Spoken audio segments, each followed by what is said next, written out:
Yeah, man. But man, great to have you on the show and everything like that. For those of you who don't know, this is Kyle Doran. Is that correct? All right, Doran of Thenetvr. He and I met at a Austin Connections meetup almost 2 years ago now. And I told him, I was like, I'm going to bring the show back. You're going to be the first guest.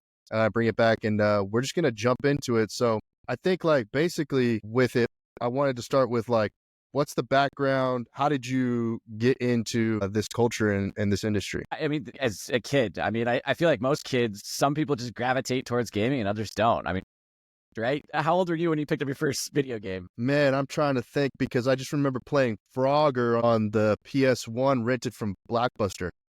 Yeah. Oh, yeah. But before that, probably Game Boy game, Game Boy and then Game Boy Color. That was me. I mean, yeah. That's exactly where I started too. So, I mean, that's what got me into the industry. Of super. I love the virtual world. I guess I've always done better in the virtual world than I have in the real world, I guess, kind of is an interesting way to put it. But yeah, just dealing with, text messaging. I love text messaging. Like for me, that's the virtual space. But gaming itself, I mean, opens up a lot of doors because, I mean, back then we were able to play with these color displays and stuff, which really kind of increased the immersion level. So yeah, that's where I started, I guess, in gaming. So then as far as like, you're talking about text messaging and all of that, were you like an early adopter of like smartphone and all of that? Or did you like, because I remember I was like, I had a BlackBerry in middle school and there was this game on the BlackBerry where the goal was to be the drug dealer. I think it was just called Drug Dealer. And like you would go and we would just like sell like cocaine, crack, all this stuff. And it was this like, you would die if you make enough money or if you messed up. But man, I was on that BlackBerry. I played Snake on there too. But I remember the first time I got I think it was Samsung Chocolate or something like that. It was like an Android phone like this. I didn't get that first Android phone that came to the US. It was like a white phone. And it was only on 18. But what about you? Like, what was your first like smartphone? My first phone was a Nokia, like the old brick Nokias. We had Snakes. We they're indestructible. And yeah, we were text messaging. You had to press three numbers to get one letter right. Yeah. But yeah, T9. Yeah. Yep. Yeah. I guess that was what I thought. I mean, I guess it's not a smartphone. What people think of, a lot of people think like a smartphone is like able to do pictures and most people internet. won't even realize what an old Nokia telephone was. But I mean, when you had text messaging, I feel like that really was when the first smartphone was there. But a lot of people would be like, no, it wasn't. I'm like, well, it was sending data through text messages. It was data and sending over, and then it was being decoded on the other side and recoded. It just because it was so kind of, I guess people thought lame maybe, or not enough to consider it virtual reality. Per my eyesight, if you're encoding anything into bits, you're doing something in the virtual space. Dude, this is opening so much for me. So like, were you a Razr guy? Did you get a Motorola Razr? Oh yeah, I totally had it. I mean, I worked at Radio Shack, so cell phones were like our spit, right? So I had all the latest and greatest phones. I mean, I was ordering phones from Europe to try them out, like, because I mean, we got SIM cards all the time. We were just plopping them in and out, and it's very interesting to see like the mechanics of phones and like what country has what. It's amazing. It really is. There's a lot out there that I think most people probably aren't quite privy to. So man, you got the chance to work at Radio Shack. I never did that. I did the Walmart thing. Okay. I was like in the electronics section. As soon as I like between like almost graduating college and whatnot, I did that during the seasonal time. And I was like, I copped all the video games during Black Friday, all that stuff.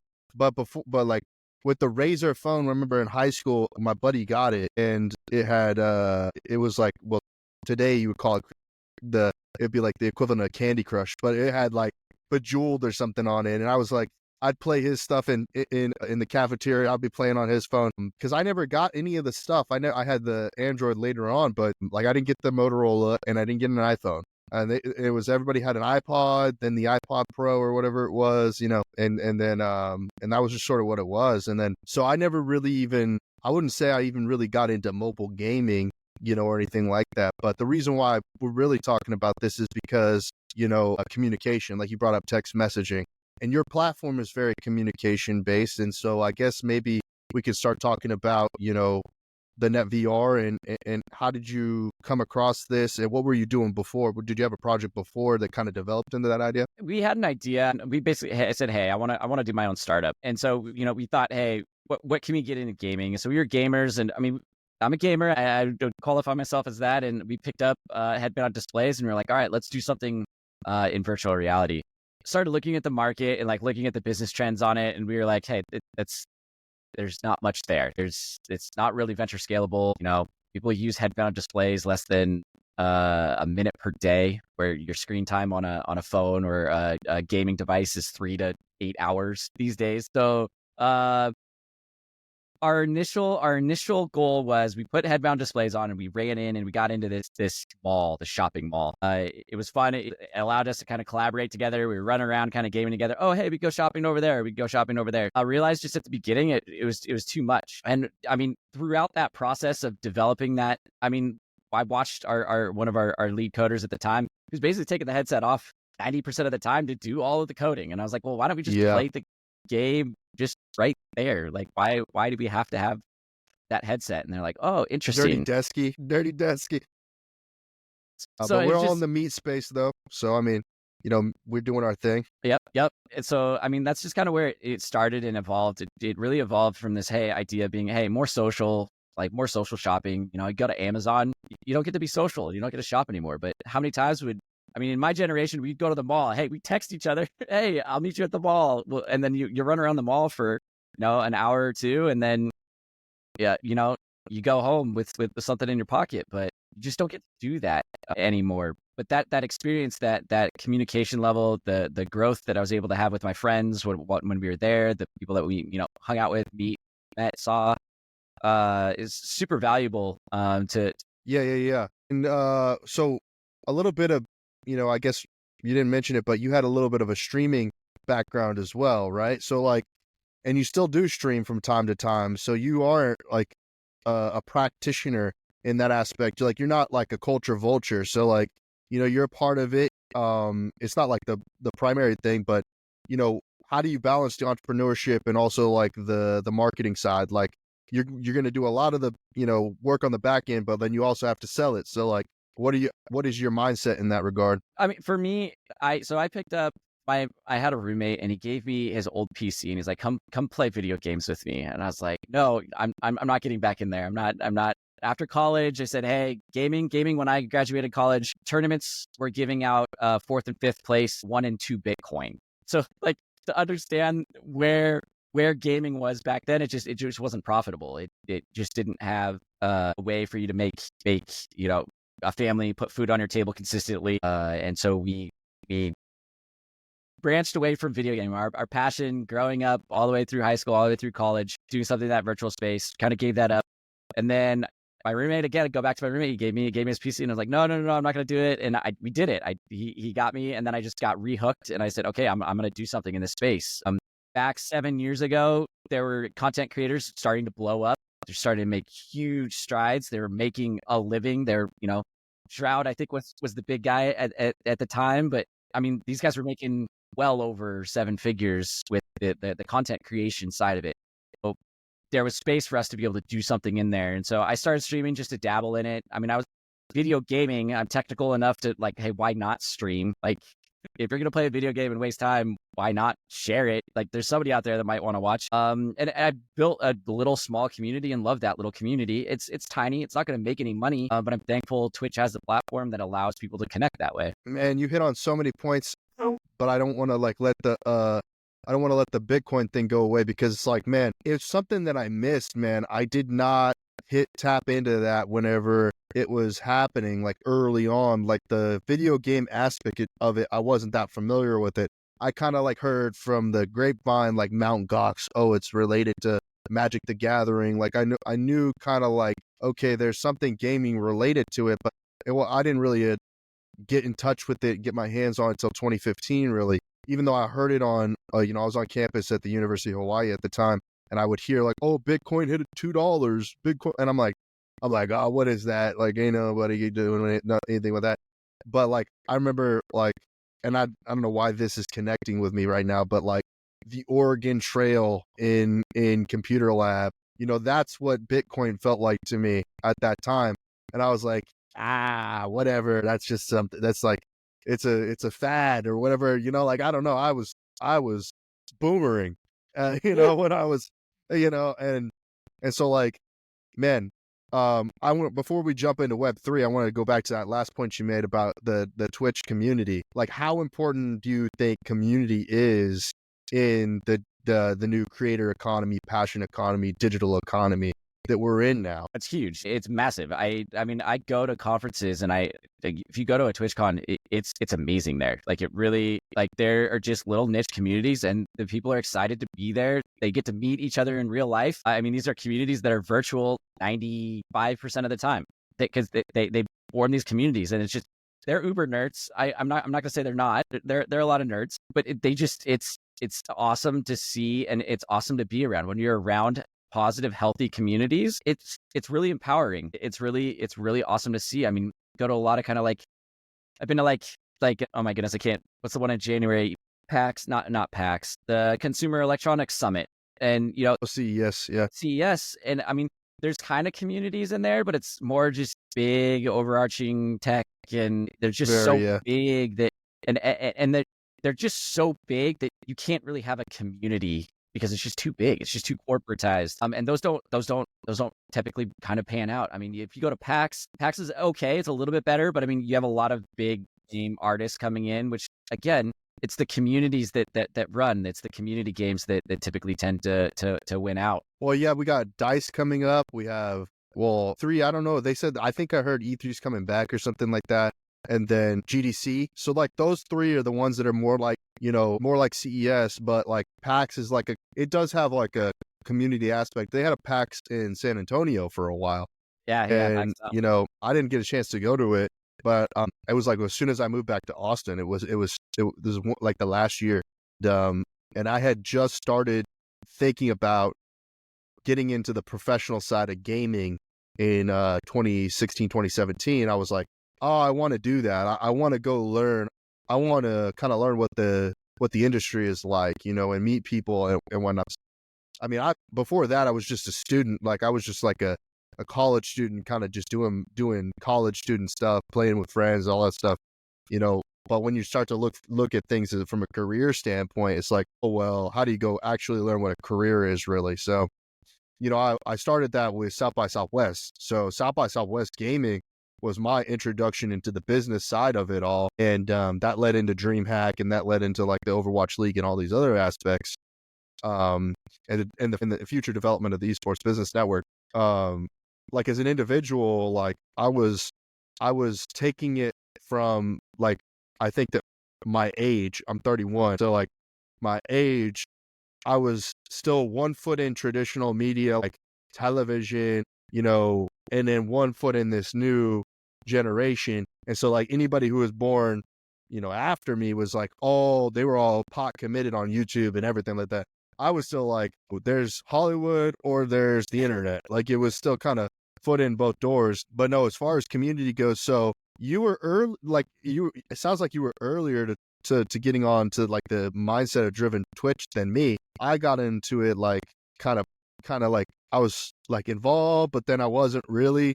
But like from 2015, I would like stream this stuff because I just saw it as a technology. Like I said, I was still like half in traditional media, half out. And it wasn't until like 2018 where I was like, oh, it's all internet, that's the future. Everything's bought in.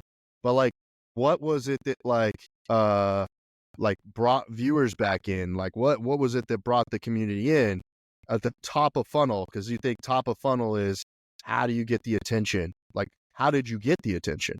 So my community was super small. And I mean, you'd play on a server. You'd be playing. My game was Players Unknown Battleground. So you put TTB after your name, your name tag, and then you get someone. You shoot someone, or someone kills you, and then they come into your chat because you're streaming.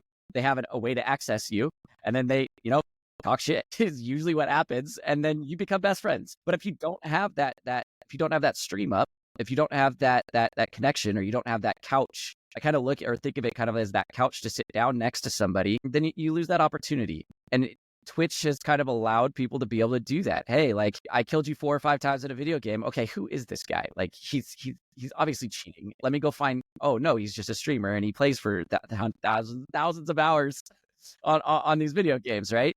So that's really kind of how it started, and we just started putting together, groups of people, and then hey, when Kyle goes live, everybody jumps on and starts playing video games. And it was really just kind of like the cue to queue up and get in the game. That's again what I think is one of the biggest benefits of Twitch is it really provides that couch space, right? So like you and I were from the past when you want people to come over and play N64, you want 4 friends, you don't jump on the internet. Everyone's got to come to your house to play. Yeah. And so Twitch kind of gives you that couch. Now some people's couches obviously turn into full-size stadiums, right? You got Ninja's got 10,000 people watching him. You need a stadium to be able to house that. But yeah, I mean, they are entertainers at the end of the day. But yeah, that's where that's where it's gone. Yeah, I was thinking about that, and I didn't ask you yet, but like, when was the first time you played online? When was because I remember like the PS2, you could connect it to the internet, but I don't think I played online till Xbox. Like, I don't think that I was online till Xbox, and I remember I was playing, I wanna say it was Left 4 Dead or Halo. It was one of the two, Left 4 Dead or Halo, where it was like, all right, 360, Xbox. I didn't do Xbox, original Xbox online either. Like that generation, the PS2 Xbox generation, I wasn't online. And then obviously I kind of know life did in high school on World of Warcraft. So like, that's when I was like online, Yeah, the World of Warcraft era of gamers, that was a very interesting period of time for a lot of us. A lot of us disappeared and then came back. Where'd you go for 3 years?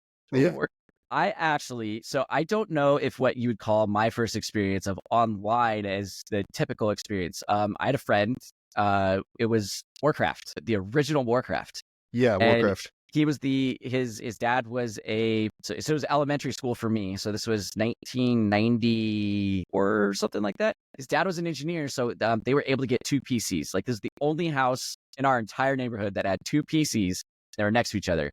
And there was one cord connected to his, one cord connected to mine, and World of Warcraft had the ability to connect. So you had to have the 2 PCs right next to each other. I mean, technically that's online, but the 2 PCs. That's like what is it? The cups on a string, like.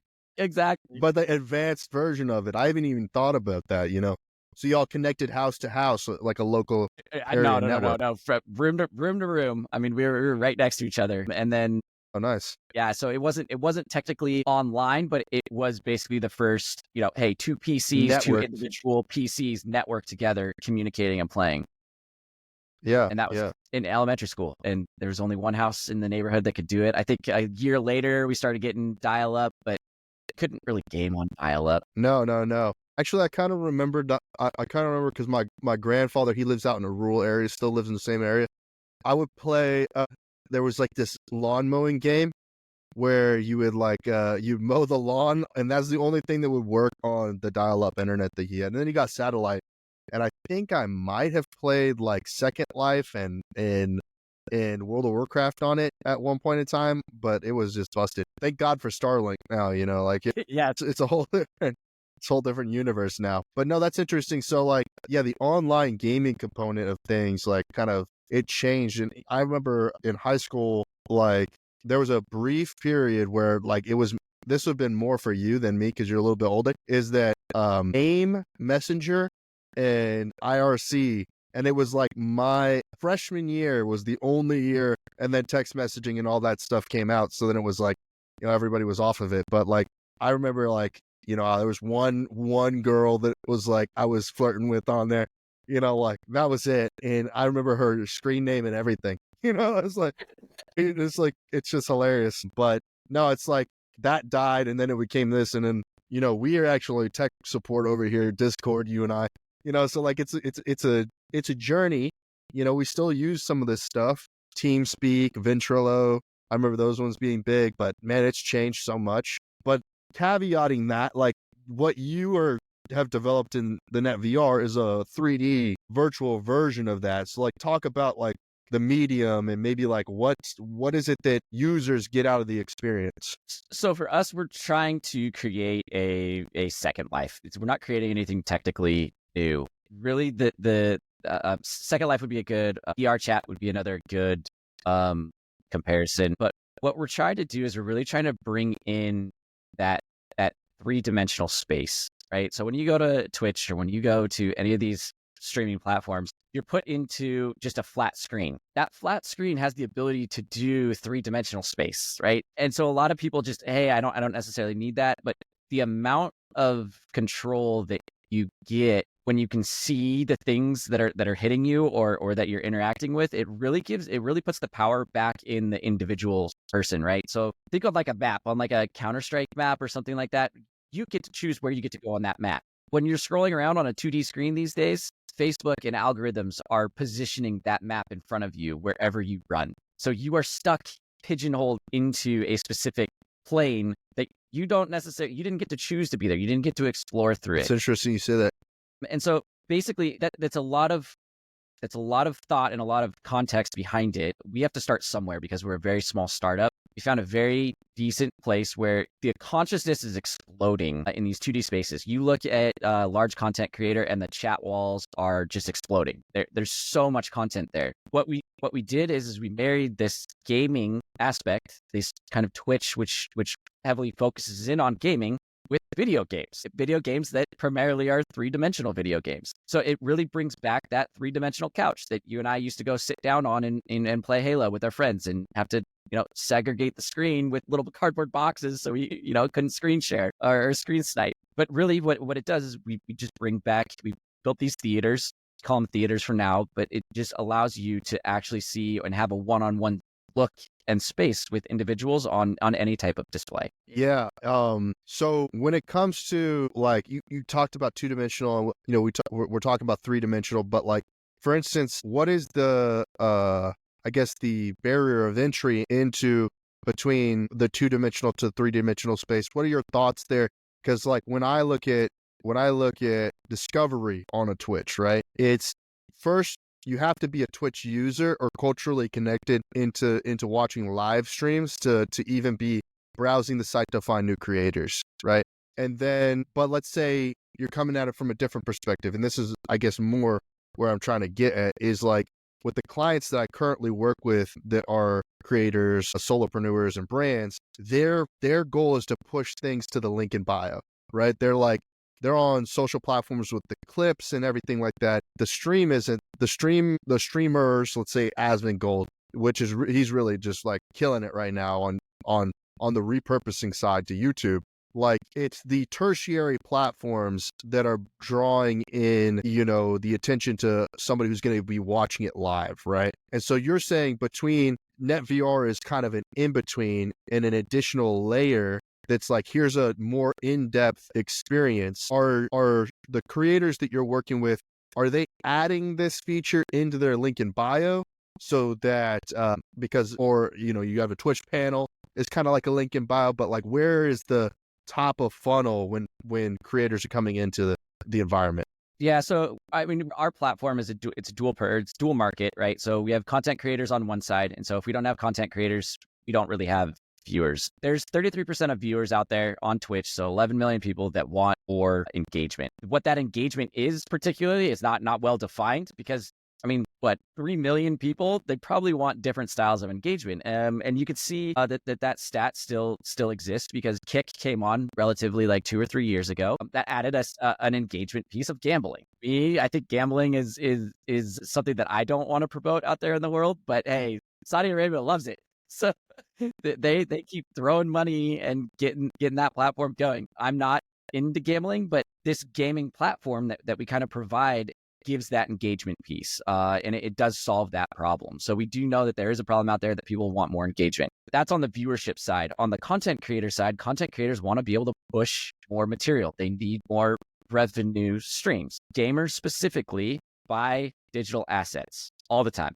They get in their video games, they'll jump in, they will buy a t-shirt or a skin for their character to make them look custom to how they feel that day. That's where we sell. That's where we come in. So we now give that that content creator a private room or a private store for them to sell their idea and their brand. And then the viewer can then help the content creator by purchasing in. And then what this really does is it really gets around, it's a very interesting because it's a different way of supporting a creator, right? So you can support your creators through subscriptions, you can support your creators through donations, but a lot of payment platforms they'll rake in almost up to 30, 40, 50% sometimes, on the creator for a very small transaction. Because we transact in our currency, in our video game currency, we're able to give content creators on the other side a bigger buyout, right?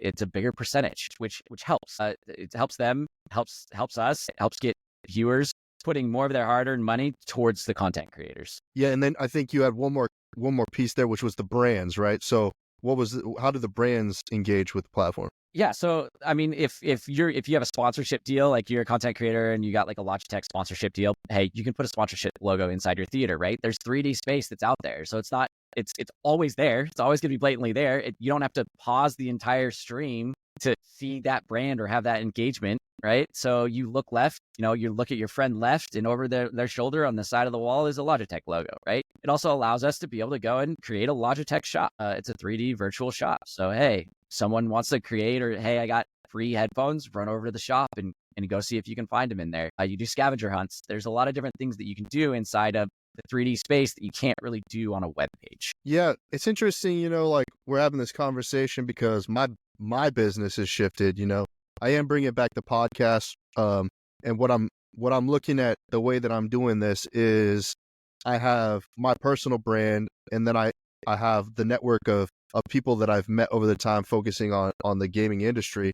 I would say you're somewhere in between, right? So I'm like, all right, I'm going to publish this on both of my platforms. So I'm going to publish this on the business side. I'm also publish this on the personal side.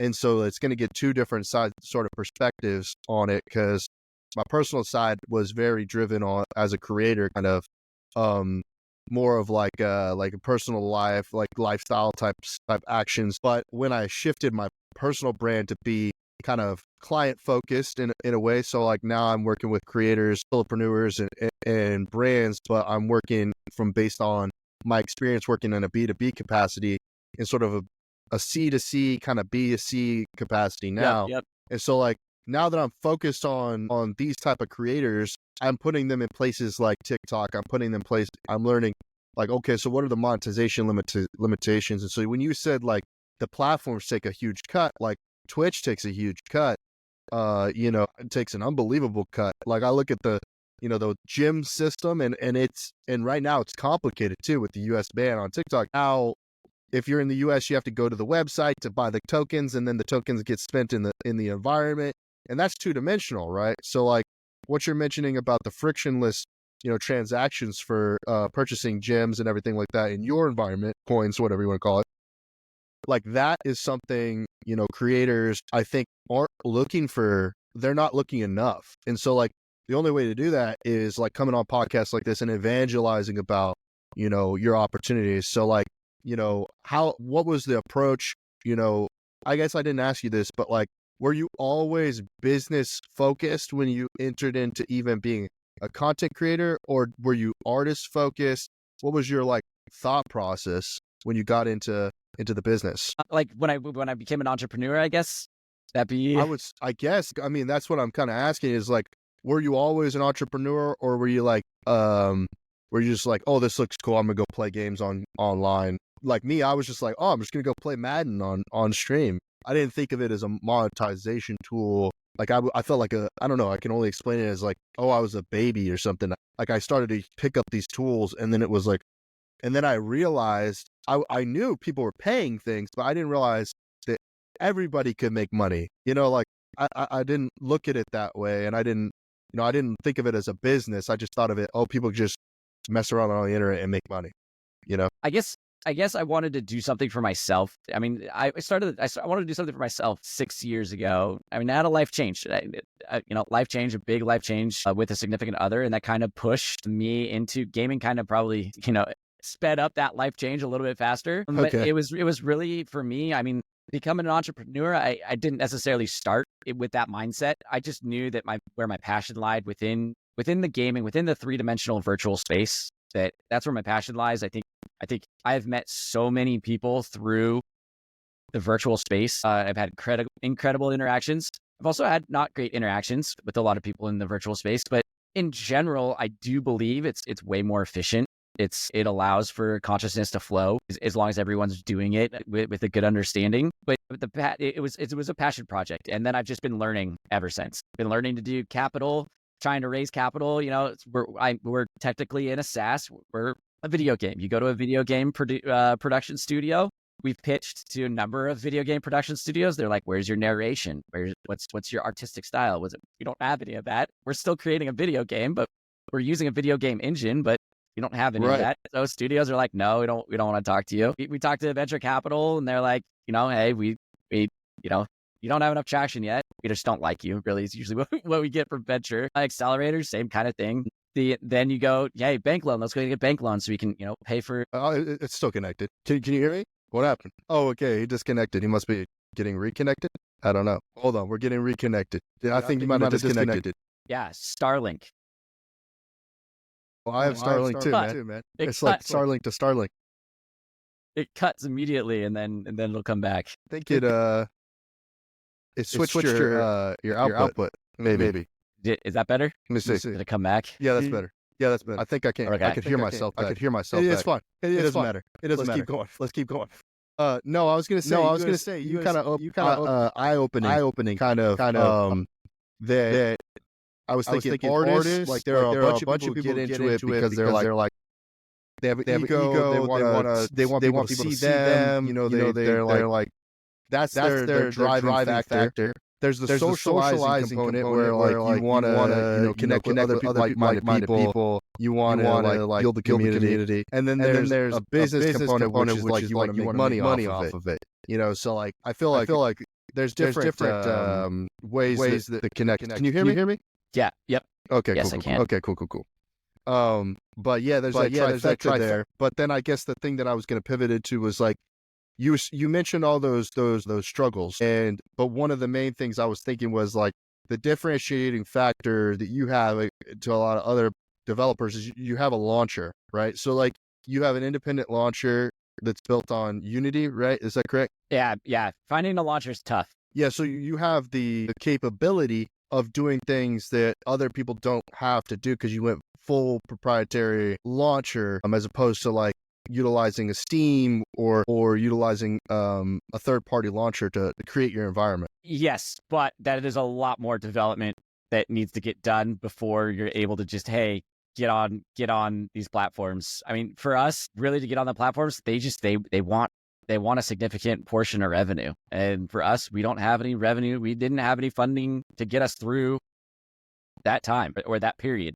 So we've been forced to go down, hey, what is the cheapest way to get revenues? It's a lot longer path and it's a lot more technical development, but in the end, hey, the platforms didn't want to help us out and be like, hey, like we want to start cheap. So yeah, we're very lucky that we're able to sell our vision and we have enough developers out there that want to work on the project. Yeah. So, but with a first party launcher, you can implement things into your environment that like, you would be struggling if you went with somebody else where they would they want a rev share of it, right? So like you can implement a digital asset marketplace for your creators to then sell, merchandise the audience when they attend.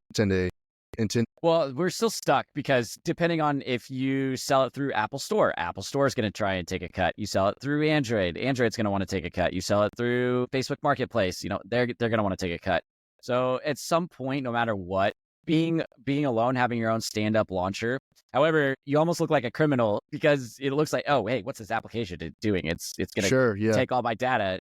I mean, a lot of people go to web browsers because they don't want to download an application anymore, right? So we all trusted that web browsers, and then people figured out how to get it on the back end. But yeah, so for us, again, that was one of the big things is, hey, making sure that we were standalone and able to give the money, like if we are launching on a platform, provide the opportunity to open that door. We don't want to end up in a fight, the epic Apple fight. We don't want to do that. But at the same time, some of these marketplaces are pretty predatory. I mean, they don't leave you much revenue to be able to make money. You know, we're selling $5. They don't care. Like they just don't.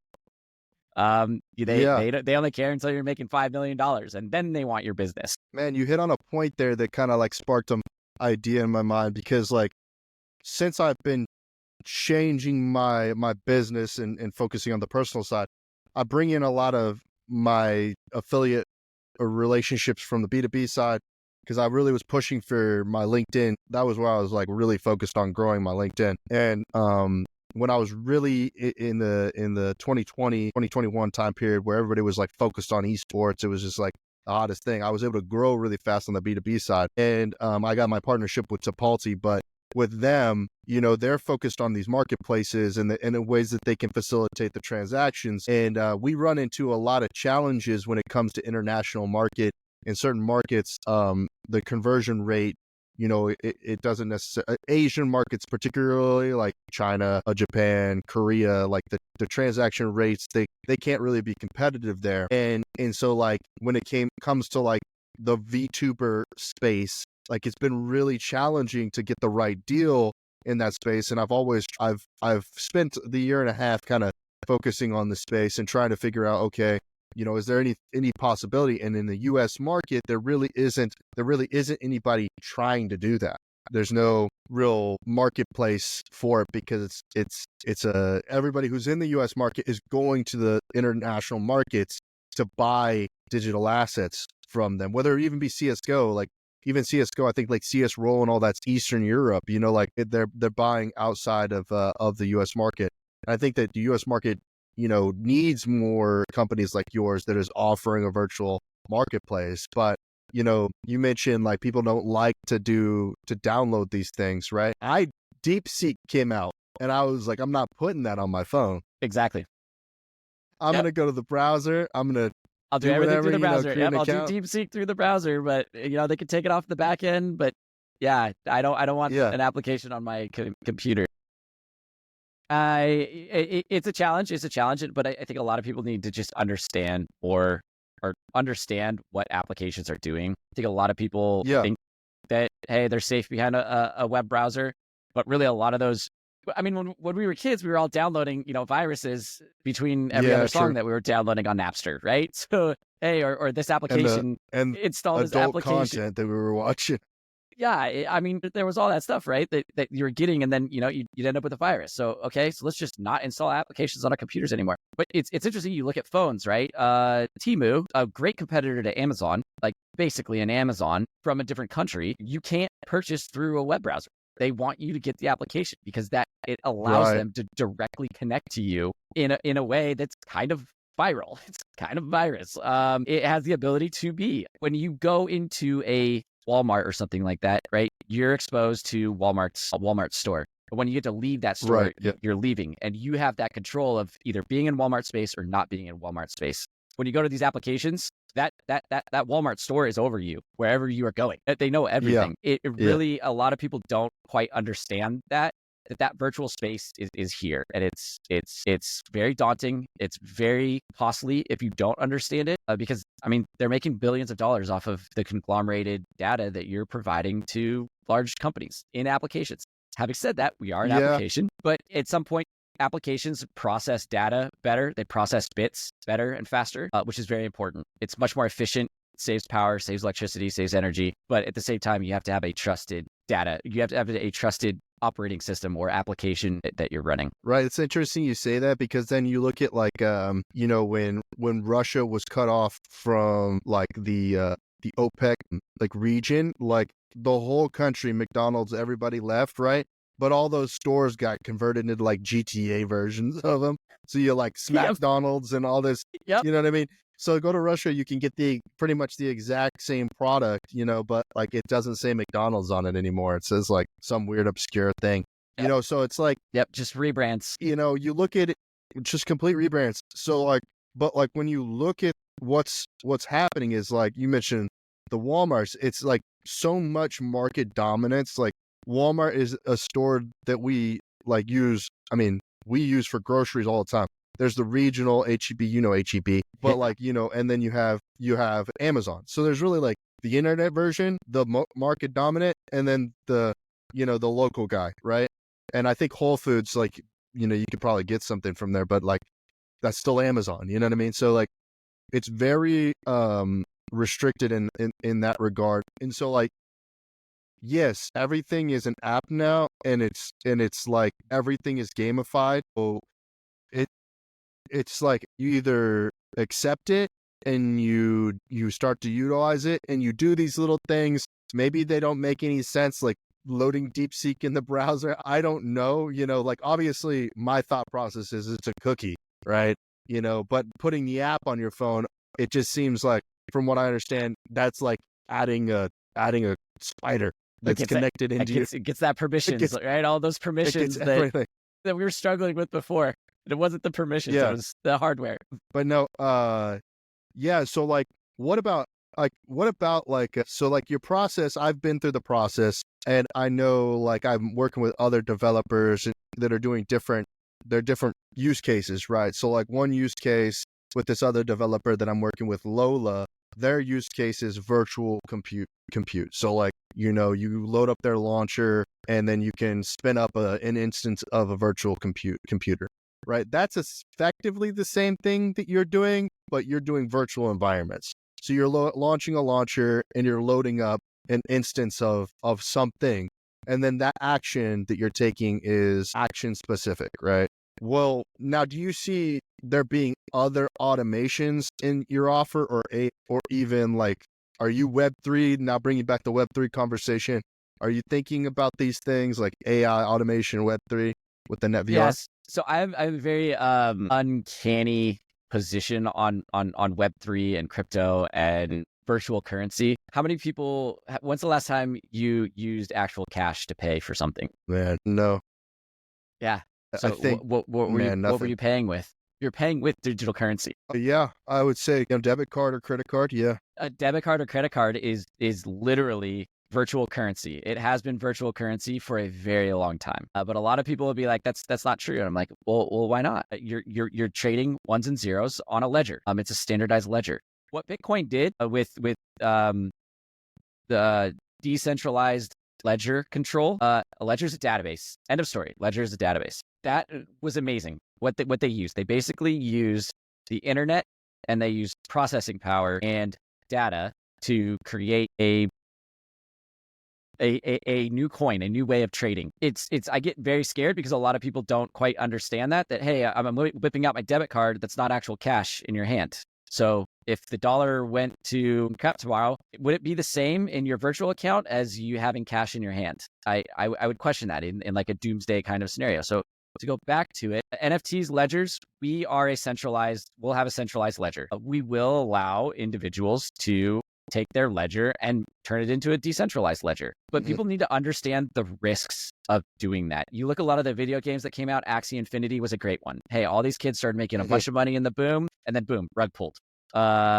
You end up having rug pulls because everyone's like, hey, I'm going to give 10% of all of the money to the market, and then I'm going to take that 10% for me, and I'm going to go walk away, and then it devalues everything, or it makes everything not worth it.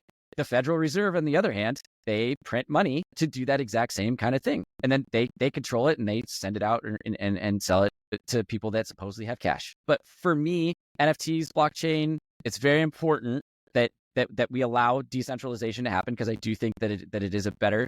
But the problem is you run into a lot of caveats. Hey, I had some kid that's 5 years old that sold his asset to somebody, and he didn't mean to do that, and now he's upset.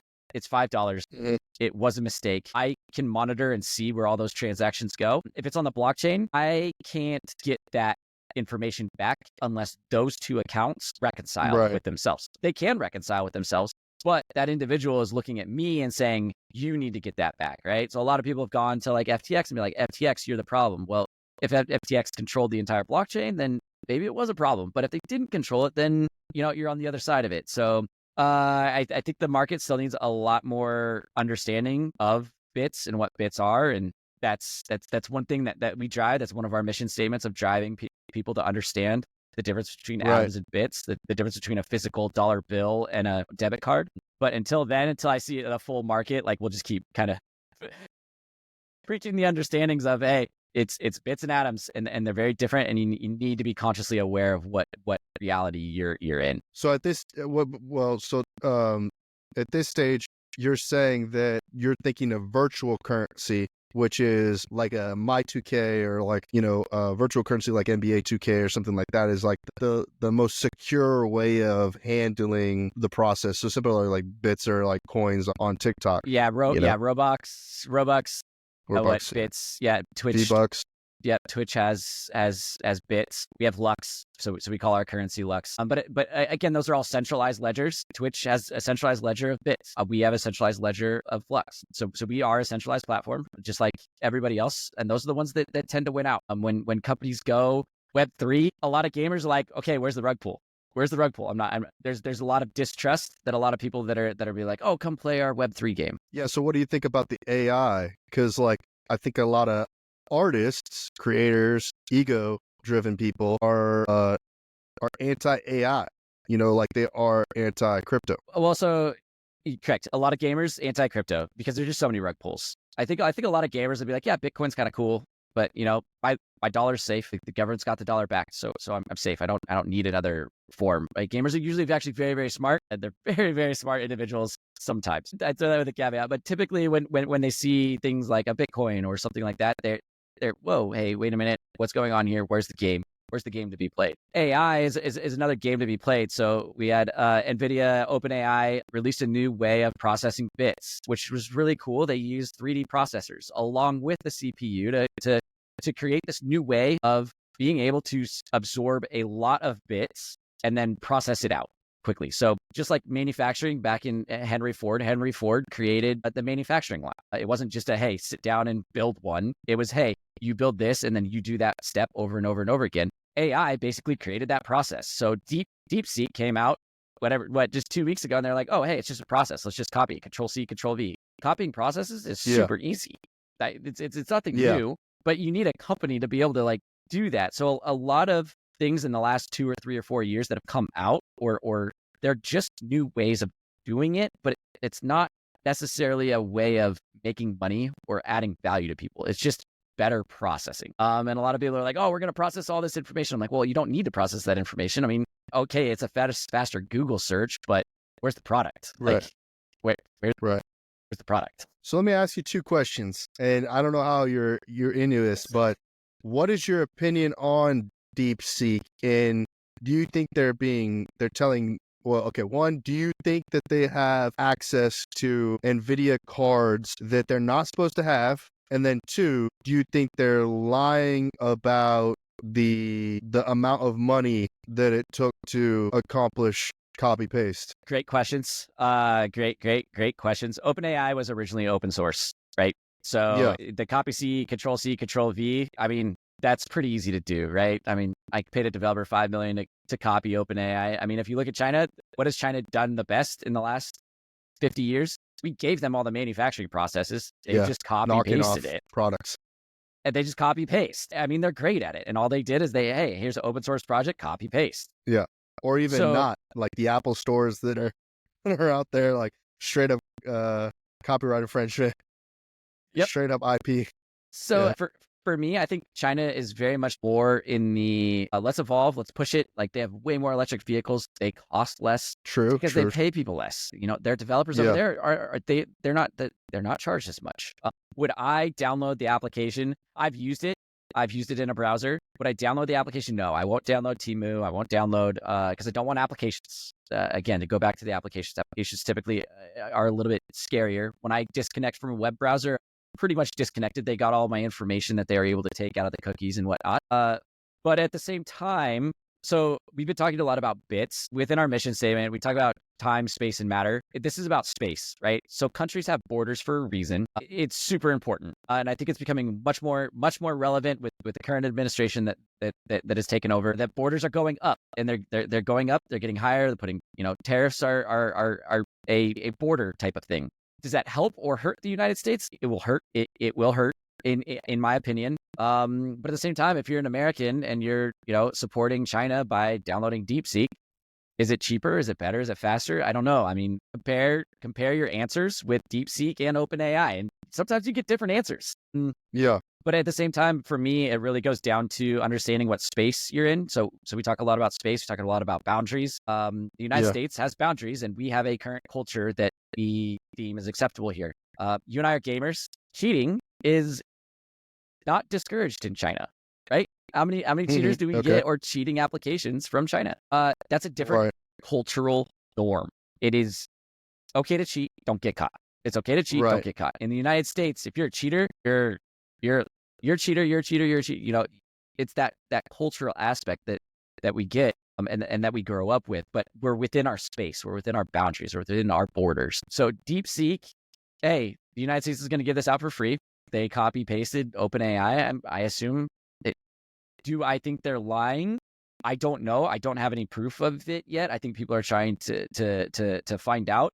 But I don't see what, I mean, other companies, I mean, look at how many open or AI companies are out there right now in the United States. I mean, all they did was copy paste. China just did it their own. And the application's been pretty buggy, to be honest. Well, there's only so many hardware collectives, AWS, Google, like that have the hardware capacity to operate. So it's the real question is, okay, well, how much energy, time and space did they have, and if they were embargoed on what they said they were embargoed on, then that's what ultimately I think that people are wondering. And I think people are wondering, like, at least from the US perspective, I think they're wondering, did they clone the chip? And then they were able to figure out, okay, now they could just mass produce the chip. And then it's like, okay, well, they just knew, they're not getting NVIDIA cards, they're making their own chip that's just a carbon copy. Over there. Look at Tesla. Look at Tesla. They're struggling with the same thing. They just copy paste over there, right? They don't let American companies in, right? So if you go back and look at like the Uber, when Uber tried to get into China, it was basically a no. It's a different type of culture over there. I do question, I mean, a lot of people so we had the TikTok ban, or the TikTok ban that's still being, I still question it. America, it was the land of the free, home of the brave. So, hey, we're free to use what we want, but are you going to buy American or are you going to buy Chinese? And we, day over day, continue to buy Chinese, continue to buy stuff that is made in China because it's too expensive to manufacture it in the United States. But again, that goes back to, hey, are we being responsible about, and as the borders go up, I think you're going to get a hard slap in the face of paying somebody $2 an hour when the real reality over here is that they're worth $15 an hour. Well, that's going to make the price of everything go up. And I mean, China's done that too, right? So China, I think, manufactures out to places in Africa and India. So China's kind of copying the United States, market. Hey, it's much cheaper to produce something over here or over here. Depending on, again, it goes back down to, you look at, I love the breakdown of like an iPhone where they're like where each of the costs came from and what country they came from. Yeah. Those are awesome. Yeah. Well, that's the irony, right? It's like the TikTok ban right now is between Google and Apple, really. Like the US has already been like, okay, like let it be, but Apple and Google have decided to not let it be. So then there's a whole other corporate America discussion that supersedes whatever governance, we currently have, because it's not obstructed at the government level. It's currently obstructed at the corporate level. Yeah. The private level. So it's like, okay, well, what is this really? Because, chips and stuff for the iPhones, what are they made out of? They're made out of Foxconn or whatever in China, so it's like that's the confusing part about it all. But hey, man, as we wrap up here, I want to give you opportunity to let the audience know how they can learn more about the NetVR, learn more about Kyle, and what does it take to get into the ecosystem that you're operating in? So right now we're still pretty closed alpha. We have a lot of little things to work on with the application. So the netvr.com is a quick, easy, and we've got a Discord link that should be able to take you into our Discord, our public Discord channels. And then for just me personally, I typically I'm on LinkedIn because it's not within the gaming space. So it's far enough away that if I promote or do anything over there, it's been an adventure as an entrepreneur. And so I typically kind of take steam out. We've been told no a lot by a lot of individuals, and we've been through a lot of coaches. So LinkedIn, I've got some decent information on, hey, if you're trying to start a video game, kind of follow me along there. But yeah, the game we're getting very close to an open beta, or kind of a private beta, hopefully within the next month or two, but we want to have monetization within the game first before we release. most video games will just release and try and get that traction number up. We don't have any funding, so we have to make sure that monetization is built in day one before we start, burning server costs, keeping the video game up. Yeah. So did you say website URL? Thenetvr.com and Kyle at Thenetvr. Sweet. Yeah. And for everybody who's tuning into the Return podcast, thank Kyle for coming back on and everything like that. I'm hoping to do more of these podcasts very soon, interviewing people like Kyle who have a platform that's helping monetize this digital economy and everything like that. You can find me at Trent Knox on most of the platforms, or at Trent Knox TV. TrentKnox.com for all your creator economy, digital economy, passion economy needs. Until next time, I hope you have a wonderful one. Thank you for tuning in. Leave a comment below and have a great one. Bye-bye.